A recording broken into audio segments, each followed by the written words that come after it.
Baim Wong, suami dari Paula Verhoeven, akhir-akhir ini kerap didatangi orang-orang yang meminta untuk dirinya membantu kesulitan ekonomi yang sedang mereka rasakan.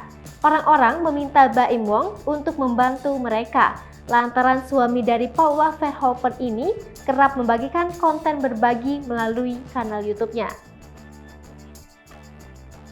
Karena banyak orang yang ingin dibantu olehnya, Baim Wong pun merasa risih dengan tindakan yang dilakukan orang-orang tersebut. Baru-baru ini, seorang driver ojol nekat bersujud di kaki Baim Wong dan mengaku ingin menjual ginjal lantaran dirinya membutuhkan uang. Driver ojol itu mengaku terpaksa melakukannya karena dirinya sangat membutuhkan bantuan, sebab sang istri sedang sakit terlebih dalam kondisi hamil. Mulanya dalam video tersebut terlihat Baim Wong ingin pergi menuju kantor dari rumahnya dengan membawa Keanu Tiger Wong. Namun ketika baru di depan gerbang, Baim Wong yang berada di dalam mobil langsung dihadang seorang pria yang mengenakan atribut ojek online. Baim Wong yang mengetahui hal tersebut pun langsung membuka kaca mobil dan melihat ke arah driver ojol tersebut. Dengan sopan, driver ojol itu pun menyapa Baim Wong. Baim Wong yang disapa driver ojol itu pun langsung turun dari dalam mobil.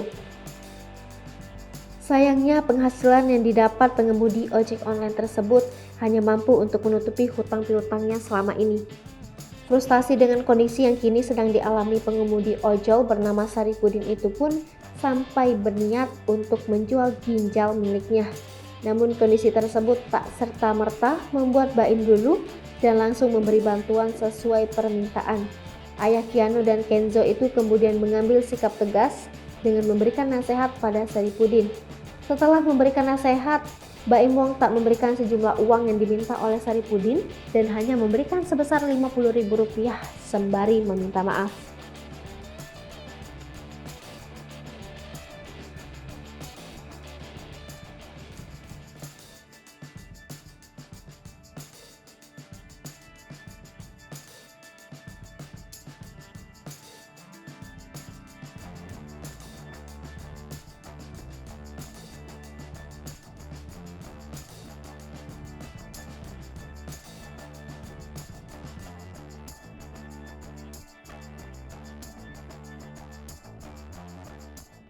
Hai pemirsa Sri Popo TV, jangan lupa komen, like, dan subscribe, serta tonton terus berita-berita terupdate